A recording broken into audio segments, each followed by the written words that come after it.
Hello viewers, I am Ashfaq Ahmed and you are watching Education Online with Ashfaq Ahmed. This is the seventh and final video of problem solving series for electrostatics chapter. Problem number 21 जो कि हमें बता रहा है कि दो identical capacitors हैं dielectric के साथ, लेकिन उनमें जो डाइलेक्ट्रिक इंसर्ट किए गए हैं वो कुछ इस तरह से हैं कि जो कि डायग्राम में आपको दिखाए गए हैं और दोनों के कांस्टेंट्स के वैल्यू K1 एंड K2 हैं। आपको करना क्या है कि उनका कंपैरिजन करना है, कंपेयर करने हैं उनके कैपेसिटेंसेस को दोनों कैपेसिटर्स के।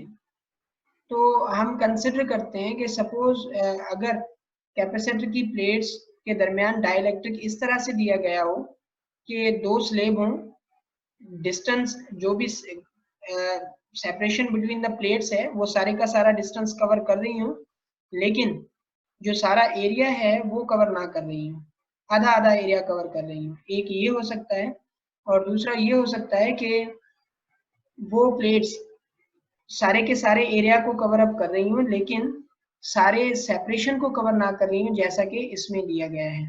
तो ये दोनों केस होंगे। इन दोनों केसेस में हमने कैपेसिटेंसेस मालूम करके उनकी कंपैरिजन करनी है।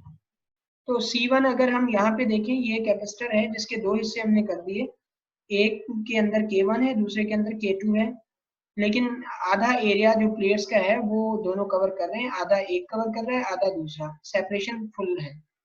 तो हम कैपेसिटेंस किस तरह से लेंगे?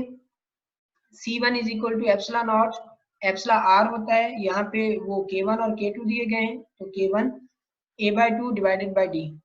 तो अब इसको हमने जो 2 है डिवीजन में है तो ये आ जाएगा यहाँ पे एप्सिलॉन नॉट K1 A/2D, ये हो गया 1 के लिए। इसी तरह से हमने 2 के लिए बनाया, वो हो गया एप्सिलॉन नॉट K2 A/2D।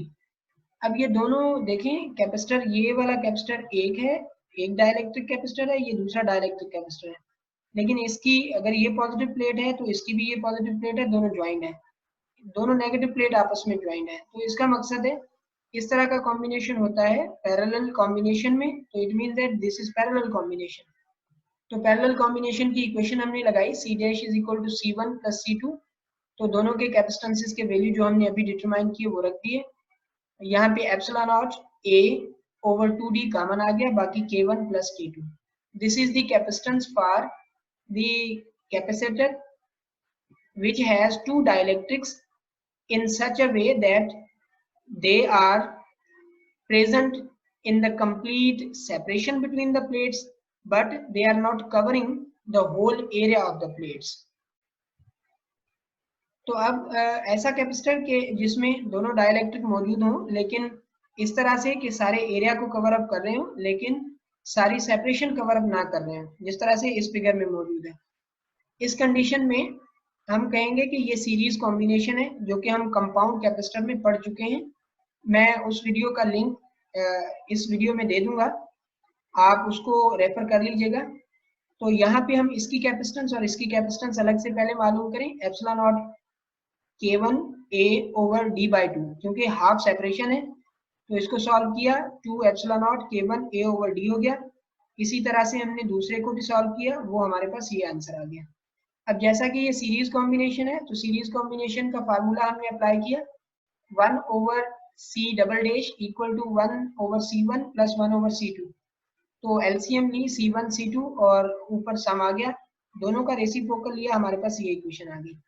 अब हमने C1 की वैल्यू पुट की, C2 की वैल्यू पुट की, यहाँ पे C1 की वैल्यू, C2 की वैल्यू, यहाँ पे हमारे पास मिल रहा है 2 एप्सिलॉन नॉट A/D कॉमन। तो जब हमने वो कॉमन ले लिया, लेकिन वो कॉमन नहीं, मल्टीप्लाई हो रहे हैं, तो इसका मकसद है ये स्क्वायर में चला जाएगा, ये चीज चली गई स्क्वायर में, 2 × 2 4 हो गया, जिसको हम 2 स्क्वायर लिख सकते हैं, एप्सिलॉन नॉट K1/D, ये स्क्वायर में आ गया, K1 K2। नीचे वाले पार्ट में से 2 एप्सिलॉन नॉट A/D कॉमन निकल रहा है, बाकी बचेगा K1 प्लस K2। तो वो 2 एप्सिलॉन नॉट A/D कॉमन आ गया, बाकी K1 प्लस K2 बच गया। तो C डबल डैश हो गया 2 एप्सिलॉन नॉट A ओवर में D K1 plus K1 into K2 divided by K1 plus K2, क्योंकि ये स्क्वायर है, इसके ऊपर पावर 1 है, एक पावर कैंसिल होगी, बाकी ये बचा।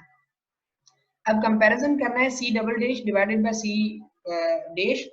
तो हमने सी डबल डैश की ये वैल्यू जो यहाँ पे डिटरमाइन की वो रखी, डिवीजन में जो हमने सी डैश की वैल्यू जो है यहाँ पे डिटरमाइन की, इस इक्वेशन में हमने डिटरमाइन की है, ये इक्वेशन नंबर 1 में ये वाली वैल्यू हमने यहाँ पे सब्स्टिट्यूट कर दी। तो यहाँ सब्स्टिट्यूशन के बाद डिवीजन को हम सॉल्व करेंगे, तो ये डिवीजन मल्टीप्लिकेशन में चली जाएगी, ये 2 और d ऊपर चले जाएंगे, d और d कैंसिल, 2 into 2 4 हो जाएगा, और ये एप्सिलॉन नॉट a डिवीजन में आ जाएंगे, तो एप्सिलॉन नॉट a कैंसिल हो जाएगा। बाकी यहाँ पे जो रिजल्ट बच रहा होगा k1 k2 सेम बच रहा होगा, k1 plus k2 into k1 plus k2, ये वाला इसके साथ मल्टीप्लाई हो जाएगा तो स्क्वायर आ जाएगा। तो c double dash divided by c dash equal to 4 k1 k2 divided by k1 plus k2 whole square. Problem number 22 कह रहा है कि दो कैपेसिटर्स हैं 10 माइक्रोफेराड और 20 माइक्रोफेराड, उनको हमने कनेक्ट किया है 600 वोल्ट और 1000 वोल्ट बैटरी के साथ, उनको चार्ज किया, फिर हमने उनको डिस्कनेक्ट कर दिया, फिर हमने उन दोनों को आपस में पैरेलल में ज्वाइन किया। अब आप बताएं कि चार्ज कितनी है कैपेसिटर्स पे। तो जब हमने उनको इंडिविजुअली चार्ज किया तो 10 माइक्रोफेराड है, 600 वोल्ट है, 20 माइक्रोफेराड 1000 वोल्ट।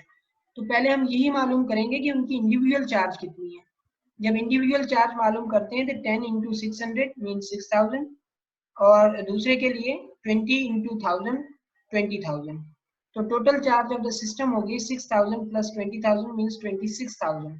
ये उनकी कंबाइंड चार्ज होगी। जब ये कंबाइंड चार्ज हो गई तो अब हम उनकी इक्विवेलेंट कैपेसिटेंस मालूम करते हैं। तो इक्विवेलेंट कैपेसिटेंस है 10 प्लस 20 मीन्स 30 माइक्रोफेराड। कैपेसिटेंस और चार्ज का रेशियो हमें वोल्टेज देता है, क्योंकि अब वोल्टेज वो थे इंडिविजुअल, 600 और 1000 इंडिविजुअल वोल्टेज थे। अब कंबाइंड वोल्टेज क्या होगा, टोटल वोल्टेज क्या होगा 26,000 बाय 30, तो हमारे पास रिजल्ट आ गया 866.67 वोल्ट। तो ये टोटल वोल्टेज है पहले के लिए भी दूसरे के लिए भी। अब जब पैरेलल में है तो जो हमने दोनों कैपेसिटर्स लगाए हैं उनके ऊपर चार्ज कितनी होगी, उनका वोल्टेज सेम, कैपेसिटेंस अलग, तो चार्ज हम मालूम करेंगे C इंटू बी से। तो ये C1B 10 इंटू दिस वन, ये आ गया, और जो Q2 है C2V जो कि हमने इससे डिटरमाइन किया, हमारे पास ये आंसर आ गया। सो ये दोनों कैपेसिटर्स की चार्ज है। 23 प्रॉब्लम कह रहा है कि 22 प्रॉब्लम को अटेम्प्ट करें, लेकिन उस कंडीशन में कि दोनों हमने सीरीज में कनेक्ट किए हुए हैं। तो वही दोनों कैपेसिटर हैं 10 माइक्रोफेराड और 20 माइक्रोफेराड, वोल्टेज 600 वोल्ट और 1000 वोल्ट। तो जब हम उनको सीरीज में ज्वाइन कराएंगे तो सीरीज में ज्वाइन करने से क्या होगा कि दोनों की कैपेसिटेंस इस फॉर्म से हम डिटरमाइन कर सकेंगे। सो 1/C इक्वल टू 1/10 प्लस 1/20, तो ये आ जाएगा 3/20, या हम इसको रीअरेंज करने से लिख सकते हैं 20/3 मीन 6.67 माइक्रोफेराड। तो वोल्टेज जो है वोल्टेज सम होता है सीरीज में, तो 600 प्लस 1000 1600, ये टोटल वोल्टेज आ गया, ये टोटल कैपेसिटेंस आ गया। तो टोटल चार्ज यहाँ पे सेम होती है हर कैपेसिटर के ऊपर, तो वो हो जाएगी Q1 equal to CV। C हमने ये निकाला, V हमने ये निकाला, हमारे पास ये चार्ज आ गई। यही चार्ज दोनों के ऊपर होगी क्योंकि सीरीज कॉम्बिनेशन में charge remains same for all the capacitors. So this is the end of chapter number 12 electrostatics for problem solving series. For further videos stay tuned at Education Online with Ishfaq Ahmed.